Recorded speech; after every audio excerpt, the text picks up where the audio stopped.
वरुण जी भी आ गए हैं हमारे साथ। वरुण जी हैं डायरेक्टर गोल्फी के। वरुण जी, इंडेक्स पर आज इंट्राडे में तो अच्छा मूव मिल गया। जी। सबसे पहले गुड आफ्टरनून विवेक जी। विवेक जी, जैसे आपने बताया, अभी एक बात थोड़ी मुझे डाइजेस्ट नहीं हुई। आपने बताया नोएडा रहते हुए आप घर पे शांत बैठे थे।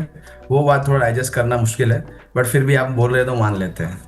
मैं उसका रीज़न बता दूंगा सर। मैं इस साल ज़्यादा मूड में हूँ नहीं कोई भी उत्सव या कोई भी हाँ हाँ, राइट चीज़ें राइट राइट, उत्सव वो मनाने समझ में। गया जी सर। जी जी जी जी। जी बताइए। जी विवेक जी, देखिए, निफ्टी पर आप देखेंगे तो काफी बढ़िया एक ब्रेकआउट मिला है, करीबन 26,200 का। हम देखेंगे तो काफी बार रेजिस्टेंस मिला था, और आज आप देखेंगे तो काफी बढ़िया प्राइस एक्शन है। सबसे अच्छी बात यह है विवेक जी कि यहाँ पर आप देखिए पार्टिसिपेशन वाइज आप देखेंगे ब्रॉडर मार्केट का एक पार्टिसिपेशन बहुत बढ़िया है, और यहाँ पर काफी सारे सेक्टर्स यहाँ पर यहाँ कंट्रीब्यूट कर रहे हैं निफ्टी का ये जो राइज आ रहा है। दूसरी बात, निफ्टी बैंक में हमने बात किया था 59,500 600 के आसपास एक रेजिस्टेंस था, 58,800 के आसपास एक सपोर्ट था, और एक डिसेंडिंग ट्राइंगल का जो ब्रेकडाउन था वो अवॉइड किया है निफ्टी बैंक ने 59,500 के ऊपर क्लोजिंग कल देने के बाद। आज आप देखेंगे तो निफ्टी बैंक ऑलमोस्ट अपना लाइफ हाई के आसपास ट्रेड कर रहा है, 60,100 के आसपास। और ये ब्रेकआउट अगर 60,200 के आसपास सस्टेन रहता है तो आने वाले समय में निफ्टी बैंक काफी बढ़िया लीड कर सकता है, और करीबन 61,500 के लेवल भी आ सकते हैं, क्योंकि काफी बढ़िया सा ब्रेकआउट यहाँ पर हमने देखा है। निफ्टी आईटी एक साइडवेज जोन में है, बट यहाँ पर काफी अच्छा कंसोलिडेशन हो रहा है, तो वहां पर भी एक स्ट्रेंथ बढ़ रही है। ओवरऑल आप देखेंगे तो 26,200 से लेके 26,250 ये जो जोन है वहां पर एक बार निफ्टी होल्ड करना शुरू कर देता है एक दो दिन के ट्रेडिंग सेशन में। तो इस बार हमें लग रहा है कि यहाँ पर ये ब्रेकआउट सस्टेन हो सकता है, और करीबन 26,500 से लेके 26,750 के लेवल यहाँ पर बन सकते हैं। जी आगे बढ़ते हैं। अब फटाफट से कॉल्स का जायजा लेते हैं। वरुण जी बताएं, आपकी कौन सी ओपन कॉल्स हैं और क्या कुछ इस समय टारगेट्स वगैरह आ रहे हैं। जी विवेक जी, देखिए, हिंदुस्तान जिंक पर हमारा शॉर्ट कॉल था करीबन 630-32 के आसपास। वहां पर 600 के जो लेवल्स थे अचीव हो चुके, तो वहां पर प्रॉफिट बुकिंग की सलाह है। शॉर्ट कॉल था, मार्केट राइज कर रहा है, तो यहाँ पर अभी शॉर्ट में रहने की सलाह नहीं है। तो किसी ने अगर एग्जिट नहीं किया तो अभी एग्जिट करना बिल्कुल अच्छा रहेगा, एग्जिट कर लीजिए, अभी भी प्रॉफिट है। दूसरी बात, एनएमडीसी पर हमने जो कॉल दिया था जब 75-76 के आसपास था, 85 का फर्स्ट टारगेट था, 8469 है। शॉर्ट टर्म के लिए किसी ने पोजीशन बनाई है तो प्रॉफिट बुक कर सकते हैं, लॉन्ग टर्म के लिए बिल्कुल बढ़िया स्टॉक है, यहाँ पर निवेशित रहना चाहिए, और ये लॉन्ग टर्म पोर्टफोलियो का भी पार्ट बन सकता है। उषा मार्टिन पर हमारी खरीदारी की सलाह थी। उषा मार्टिन भी आप देखेंगे काफी बढ़िया कंसोलिडेट कर रहा है, 435 का ट्रेलिंग एसएल करके यहाँ पर भी बने रहना है। दूसरा एक कैश कॉल हमने सुंदरम फाइनेंस में 5275 के आसपास हमने बाइंग की सलाह दी थी। आप देखेंगे तो 5335 5350 के जोन में सुंदरम फाइनेंस गया था, और वहां से एक रिजेक्शन है, बट अभी भी आप देखेंगे तो जो एंट्री प्राइस था उससे ऊपर ही है, तो यहाँ पर भी बने रहना है। स्टॉप लॉस आपके रिस्क रिवॉर्ड के हिसाब से आप मेंटेन करिए, और यहाँ पर काफी बढ़िया स्ट्रक्चर है। अगर जैसे ही हमें 5400 के ऊपर ब्रेकआउट देना शुरू करता है स्टॉक, काफी बढ़िया यहाँ पर लेवल बन सकते हैं। ओवरऑल एक बुलिश सिनेरियो बन रहा है विवेक जी, और यहाँ पर मेटल्स देखेंगे, एफएमसीजी देखेंगे, वहां से एक पार्टिसिपेशन आता दिख रहा है, तो यहाँ पर एक बुलिश जोन है, और यहाँ पर बने रहना चाहिए लॉन्ग पोजीशन में। एक काउंटर मैं आपको याद दिलाता हूँ वरुण जी, वो आप देख नहीं रहे हो, जीवन स्मॉल फाइनेंस बैंक। उस पर बताइए सर, आज 4% ऊपर है, 55.5 का भाव चल रहा है, क्या करें। जी बिल्कुल विवेक जी, यहाँ पर हमने 53-50 के आसपास हमने खरीदारी की सलाह दी थी 52 के स्टॉप लॉस के साथ। काफी बढ़िया जोन से यहाँ पर एक ब्रेकआउट आज दे रहा है। 56 के ऊपर अगर क्लोजिंग देता है तो 56 वैसे हमारा फर्स्ट टारगेट था, बट यहाँ पर आप देखेंगे काफी बढ़िया मोमेंटम है। 56 के ऊपर अगर सस्टेन करता है तो 58 से लेके 60 के टारगेट यहाँ पर बन सकते हैं। मिड एंड स्मॉल के फाइनल जो बैंक शेयर है, एनबीएफसी से, वहां पर विवेक जी काफी बढ़िया मोमेंटम बन रहा है, और यहाँ पर बिल्कुल आपको बाय ऑन डीप या फिर अगर ब्रेकआउट देता है तो फिर भी निवेशित रहना चाहिए। काफी बढ़िया यहाँ पर लेवल्स बन सकते हैं, तो होल्ड करके रखे। स्टॉप लॉस जो है वो आप थोड़ा अप कर सकते हैं, ट्रेलिंग एसएल आप 53.50 का कर सकते हैं। ठीक है। और वरुण जी की कॉल में यहाँ पर हमें जो अब केवल वरुण जी आपकी भी एक दो कॉल ही बची हैं, अब नए साल में कुछ हो जाए। जी बिल्कुल विवेक जी, तो कर देते हैं, फिर शुरू कर दीजिए आप।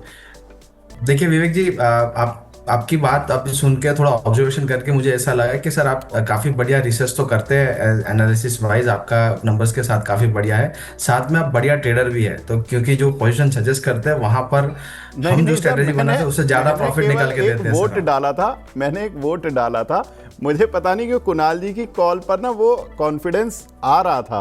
और मैं कई बार, मैं जनरली आप लोगों की किसी पोजीशन पर नहीं बोलता हूँ, उस दिन पता नहीं मुझे क्यों मेरे मुंह से निकला, और कभी कभी मेरे उससे आपसे भी निकल जाता है, लेकिन आपने कल बचा लिया। आईटीसी का एक्सीडेंट, मैं कल बोल रहा था कि आईटीसी 15% नीचे आ चुका है, मतलब 10% नीचे आ चुका है, अब तो कुछ देखा जाए, लेकिन आज फिर 4% नीचे आ गया। तो सर अलग अलग बातें हैं, ऐसा कोई दिक्कत नहीं है, बताएं। नहीं नहीं सर, ऐसा जी बिल्कुल। और सर देखिए, जैसे जो डाबर जो आईटीसी पर भी हमारा जो जो सलाह रहा था, वहां पर डोंट कैच फॉलिंग नाइफ का हमने सलाह दिया था, उसमें वैसा ही था कि अगर जब बेस नहीं बन रहा है तो वहां पर एंट्री करने का थोड़ा सा यहाँ पर आपको दिक्कत होता है, और फिर जो स्टॉप लॉस है वो मैनेज नहीं कर पाते, रिस्क नहीं मैनेज कर पाते।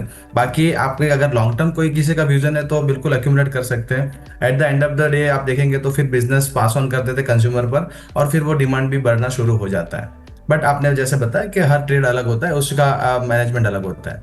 जी विवेक जी, आज के दिन हम बात करेंगे तो देखिए पावर सेक्टर काफी अंडर प्रेशर रहा था पूरे 2025 के अंदर, और वहां पर हमें कोई पावर या कोई करंट देखने को नहीं मिला था। आज के सत्र में आप देखेंगे तो पावर सेक्टर में एक राइज है, एनटीपीसी देखिए, टाटा पावर देखिए, टोरेंट पावर देखिए, तो वहां पर काफी बढ़िया मूव है। टोरेंट पावर के अंदर एक अच्छा मूव आ रहा है, थोड़ा सा आप देखेंगे तो हल्का सा आज जैसे मैंने कॉल निकाला था उसके बाद भी थोड़ा ऊपर चल चुका है। तो टोरेंट पावर के अंदर खरीदारी की सलाह है, बट थोड़ा सा बाय ऑन डीप करिए।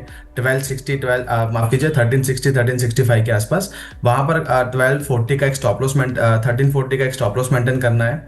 1340 के स्टॉप लॉस के साथ टोरेंट पावर में बाइंग का सलाह है। आने वाले सत्र में करीबन ये ब्रेकआउट सस्टेन करता है तो 1450 से लेके 1500 के टारगेट बन सकते हैं।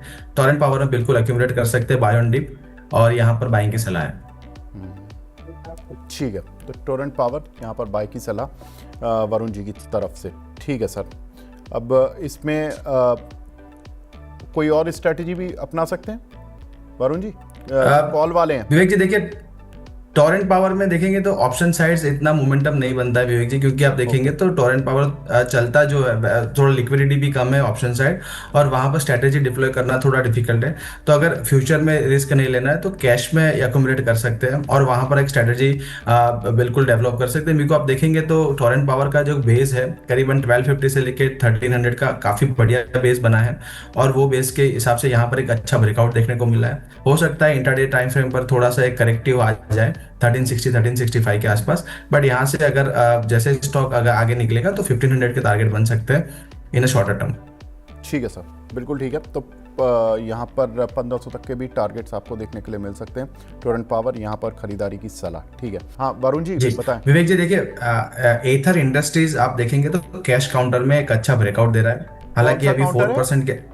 एथर इंडस्ट्रीज, एथर इंडस्ट्रीज, ओके जी बहुत बढ़िया ब्रेकआउट दे रहा है। आप देखेंगे तो एक साइडवेज जोन में था, यहाँ पर वीकली चार्ट पर एक हायर लो का कंफर्मेशन है, डेली चार्ट्स पर तो अपना बहुत बढ़िया ब्रेकआउट है। एनर्जी वाला बोल रहे हो या आप 936 वाला? हाँ, AETHER, AETHER, ओके, मुझे लगा एथर। हाँ ठीक है, एथर इंडस्ट्रीज, ठीक है। 938 का सर 4.25% ऊपर है।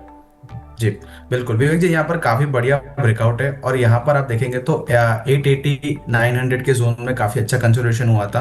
अगर किसी को पोजीशन बनानी है, 880 का स्टॉप लॉस थोड़ा डीप स्टॉप लॉस है कैश काउंटर के मुताबिक, बट यहाँ पर देखेंगे ब्रेकआउट सस्टेन होता है तो करीबन 1150 के टारगेट एथर इंडस्ट्रीज में बन सकते हैं। तो यहाँ पर बिल्कुल अक्यूमुलेट करना चाहिए बाय ऑन डिप, और यहाँ पर डेली चार्ट्स पर और वीकली चार्ट्स पर एक साथ में ब्रेकआउट मिला है, तो करीबन शॉर्ट टर्म टारगेट आप देखेंगे तो 1050 का है, और अगर थोड़ा सा मीडियम टू लॉन्ग टर्म का आप सोचे तो 1150 के टारगेट यहाँ पर बन सकते हैं। काफी बढ़िया ब्रेकआउट है एथर में। और विवेक जी मैंने अपनी पीसीआर टीम से एक मिड कैप 100 का चार्ट शेयर किया था, अगर उस पर अगर बात कर पाए तो देख लेते हैं सर।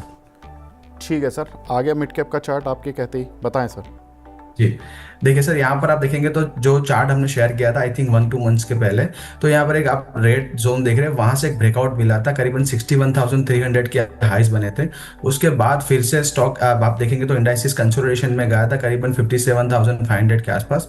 और अब आप देखेंगे तो ऑलमोस्ट अब निफ्टी 100 मिड कैप का चार्ट देखेंगे तो अपना वापस अपना 52 वीक हाई के ऊपर चलना शुरू कर रहा है, और एक ब्रेकआउट यहाँ से बढ़िया सा मिल रहा है। और आप देखेंगे तो जो ग्रीन जोन और रेड जोन के बाद जो ब्रेकआउट मिला था, अब एक रेंज कॉन्ट्रैक्शन बोल सकते हैं। रेंज कॉन्ट्रैक्शन के बाद जब ब्रेकआउट मिलता है तो ब्रेकआउट सस्टेनेबल होता है, तो यहाँ पर मिड एंड स्मॉल कैप में काफी बढ़िया रुझान आने वाले दिनों में देखने को मिल सकता है। हो सकता है इंडाइसिस साइडलाइन हो जाए, बट यहाँ पर मिड एंड स्मॉल कैप में फिर से एक मोमेंटम आना अब बन सकता है। तो काफी बढ़िया चार्ट पॉइज हो रहा है निफ्टी मिड कैप 100 का, और यहाँ पर एक फ्रेश ब्रेकआउट देखने को मिल रहा है। वरुण जी, आपकी साइड से disclaimer.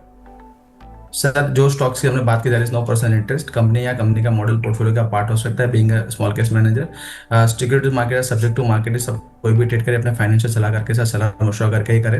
Pass performance does not guarantee any future outlook को ध्यान में रखिए। नमस्कार, happy weekend. Happy weekend sir.